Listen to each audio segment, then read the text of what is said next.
You guys, I was not ready for this one. At first glance, it just looked like another rant, another messy video we would scroll past. But then it got darker. Because imagine this, a woman goes online, calls a man her ex husband over and over again while legally still married to him. And not just any man, a man with a past so vile that even his own mother begged her to stay away. And yet, Stephanie Jenkins is still carrying his last name, still refusing to sign the papers, and at the same time lashing out at the internet, telling everyone to move on. No. Because what? And here's the part that honestly gave me chills. Right after that rant, she somehow made her children's already fragile housing situation even worse. So picture this for a second. A mom on TikTok building a brand on her family, on her children's struggles, claiming she's on a healing journey while repeating the same toxic cycle again and again. And then suddenly you realize this isn't just messy, it is devastating. Let us rewind. Stephanie Jenkins, TikTok mom known for messy live streams, chaotic family updates, and a long history of questionable decisions, has been spiraling again. And when I say spiraling, I mean it feels like each week there is another layer of drama, another shocking turn, another moment where the audience is left asking, how did we get here? On one hand, she's inserting herself into drama about her so called ex husband, Jeremiah Thompson. The problem, they're still legally married. Not separated on paper, not divorced, still tied together in every legal sense. She has two daughters with him, daughters who will one day look back at all of this, and Jeremiah isn't just some guy from the past. He's a convicted offender. His record involves minors. He's someone she once labeled a monster, someone she claimed trapped her in a DV relationship, a person whose presence in her life should have been a closed chapter. But instead of cutting ties, Stephanie continues living in this bizarre double life. Online, she paints herself as healed, as if she's stepped into this brand new version of herself. She repeats it like a mantra. She's moving forward. She's different now. But then you look at the court documents and they tell a very different story. On paper, she's still Stephanie Thompson, still legally bound to a man whose crimes are so disturbing that even her own family begged her to cut him out for good. It almost feels like she's gaslighting the public, convincing strangers that she's free, that she's an example of survival, while the paperwork contradicts her entire narrative. She wants people to see her as someone who escaped, someone brand new. But the receipts show otherwise. And the internet, they caught on fast. They always do. People started piecing it together, and the illusion Stephanie tried so hard to maintain began to crack right in front of everyone's eyes. Stephanie Jenkins Thompson, why are we just now really finding out that you never wanted to get divorced to him? You actually owe your mom thousands of dollars, but somehow you're okay with still being married to him, and he's the one who actually asked for a divorce. Now, if you're new here, I talk about the resilient Jenkins, and basically there has been kind of a YouTube documentary by the Cursed or Cursed whatever. They've come out with the YouTube video exposing the resilient Jenkins, but they're losing a lot of followers, actually. Sorry, my eyes are a little bit red because I'm having an allergic reaction to my dog because I have allergies, so I'm just like trying not to scratch, but the more that I'm scratching, the more it hurts, but whatever. I still need to talk about how Stephanie Jenkins managed to still be with a man who did something to his own mother and to Stephanie's niece. Like, he's doing all of these things, but yeah, it's okay for little kids to be around him. Like, Stephanie Jenkins, she's fine with having her own brother around them and having her own kids. Here's where things get interesting. YouTube creator Cast Eye dropped a 1 hour documentary exposing Stephanie's real history. This wasn't gossip, this wasn't speculation. They pulled actual 4 year court documents, and these documents showed something shocking. Stephanie herself is the reason the divorce has not gone through. It wasn't Jeremiah dragging his feet, it was her. I was like, she willingly married a PDF file and had him around her kids, her little girls. So then all that kind of went out the window on me. I was just like, so then I wasn't sure what I wanted to say. But I do know I wanted to say this. We're sitting here judging you for how you're living right now. You've always been like this. You married a PDF file. You stayed married to him. with 2 young girls around him. You've always been like this. You being a crappy person is nothing new. You'll probably always be a crappy person, because who does that? Think about that for a second. She goes online, paints herself as a survivor trying to move forward, yet behind the scenes, she's actually stalling the process that would free her from the man she claims ruined her life. The documentary also reveals that Jeremiah's own mother tried to warn Stephanie about him.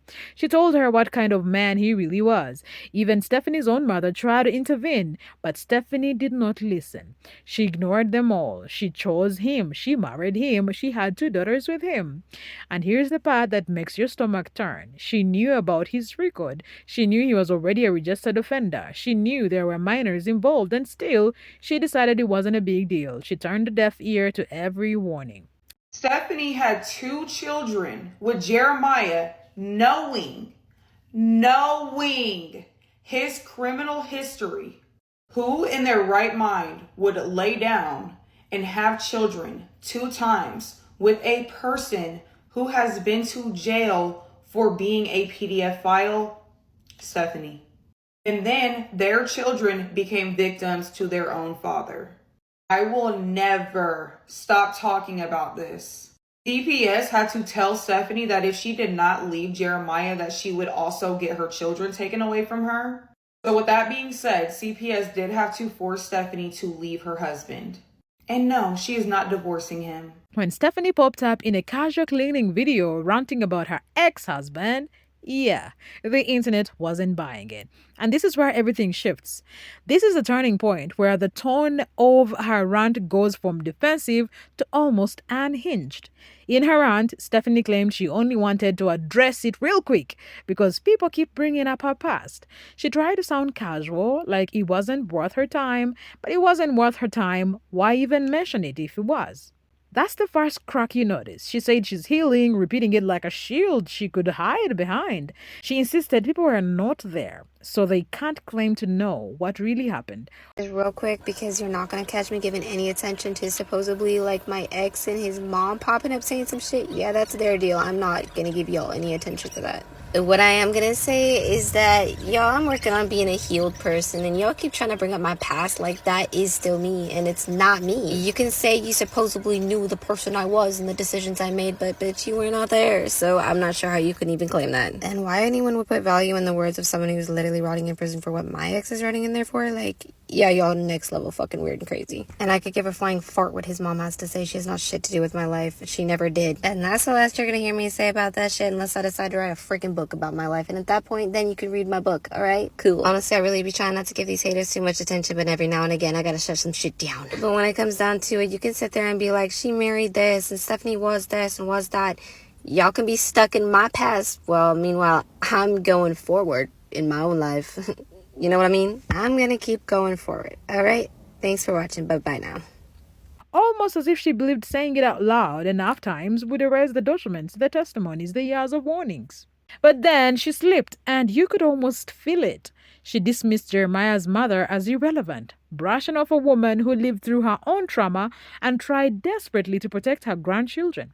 She called people weird and crazy for even listening to her mother-in-law, like dismissing her credibility would somehow erase her husband's record. She brushed off every new receipt, every document, every fact, as though they did not matter. And then she said something that stopped everyone in their tracks. She won't talk about her husband again unless it's in a book. A book? Can you imagine? Turning something this serious into potential content, another project, another way to control the narrative? It's the kind of comment that makes you stop and replay the clip, wondering if you had it right. Meanwhile, she's still legally tied to this man, still refusing to finalize the divorce, still clinging to the Thompson name. And all of this while CBS had to literally threaten her before she finally left him. Without that intervention, who knows how much longer she would have stayed. And here's the part that really made people stop and rewind. Stephanie tried to rewrite history. She painted herself as though she left Jeremiah on her own, as if it was her brave decision, her turning point, but the court documents say otherwise. CPS forced her hand. They gave her a choice: leave or lose your children. They warned her never to have her children around him again. And she wants to spin that into a story of empowerment? So, when she talks about healing, people can't help but ask, what healing? Healing isn't rewriting history. Healing isn't denying the truth. Healing is accountability. And that is the one thing Stephanie has never shown. And just when you thought her credibility couldn't sink lower, Stephanie pivoted to another rant, this time about housing. And the way she spun this story, it was almost unbelievable. So here's what happened. Someone on TikTok stepped forward saying their aunt had actually offered Stephanie an affordable home. We're talking about $500 million down, 600 dollars rent, no credit checks, no landlord checks. It was essentially a golden ticket out of homelessness, an opportunity most families in this situation would leap at. But Stephanie, she turned it down. Can you imagine? After months of crying online about needing a place, she brushed this off. Her excuse, privacy. She posted on Facebook saying she and Drew never declined housing, but even if they did, why would she take an offer when everyone already knew the address? That was her reasoning. That was the hill she chose to stand on. Stephanie Thompson, aka Stephanie Jenkins, is refusing housing opportunities for her children. Go check out Jay Shell. Her video popped up on my For You page and it really caught my attention. On a video, apparently, someone left a comment saying, "My aunt offered Stephanie a home in La Grande, $500 down payment and $600 in rent. No credit checks, no landlord checks. She just wanted to help these kids." Stephanie told her, "No, thank you." Now, of course, take this comment with a grain of salt. We don't know 100% if this is true or not, but if it is true, that is just ridiculous. Look, I understand times are tough right now. Everything is expensive, but it's been 6 months of the Jenkins living in this motel room with honestly zero signs of anything changing anytime soon. And besties, this is where you just sit back in disbelief because this is the same woman who has doxed her own locations for years. She has filmed herself outside apartments, shown motels in her videos, even displayed her current one-room setup. Her toddler has literally appeared in videos where you could pinpoint their home on Google Maps, and now suddenly privacy matters. Suddenly, this is a deal breaker. The internet was not buying it, not for a second. Comment sections lit up with people calling her out. Many believe she wants to stay in this endless cycle of struggle because, let's be honest, it's content. It fuels engagement. The longer she stays homeless, the more people watch, the more rage bait videos she pumps out, the more clicks she gets. It's almost like the struggle itself has become her brand. And here's the part that hits hardest. The longer she drags this out, the more people are starting to ask if she's actively exploiting her children for views. Because if she truly wanted stability, she had a chance. She had multiple chances, but instead she found a reason. Any reason to turn it down. And that choice, it speaks volumes. And I don't know about you guys, but this just feels heartbreaking. Like, truly heartbreaking in a way that lingers. Because at the end of the day, it's the kids who are paying the price. They're the ones living through the consequences of her choices. Imagine being a child and one day finding out that your mom ignored every warning, that she married a predator. She married a predator, even after being told who he was, that she only left because CPS forced her hand, and even then, she refused to divorce him. Imagine growing up and realizing your mom turned down stable housing opportunities, not once, but multiple times, while you were crammed into a single motel room. Like, what do you even tell your daughters when they're old enough to ask questions? Sorry, I stayed with your dad even though I knew what he did. Sorry, I chose content and chaos over giving you safety and stability. That's not something any child should have to hear. But one day, those questions are coming, and the answers, they'll be devastating. It makes me so uncomfortable to even think about it, because Stephanie isn't just in denial. She's made denial into her entire brand. She sells it, she performs it, she defends it at every turn. It's not just denial, it's almost an identity she's clinging to, even as the truth is laid out in front of her. And here's the thing, this isn't just about Jeremiah, this isn't just about a past mistake. These same toxic patterns are repeating right now with Drew. He might not be Jeremiah, but he's still dragging her down, still dragging her kids into instability. He may not be a convicted predator, but he's the reason her children remain bound to homelessness, bouncing from room to room without a place to truly call home. Different men, same pattern, same collateral damage. And you can't help but sit with that heavy question. When will the cycle break? When will she finally decide that enough is enough and put her children before the chaos? Because if history tells us something, the cycle hasn't broken yet. So now we're left with one big question. Is Stephanie actually trying to heal, or is she just performing healing online while repeating the same dangerous cycles? Because if you look at the pattern, it is Jeremiah, then Drew.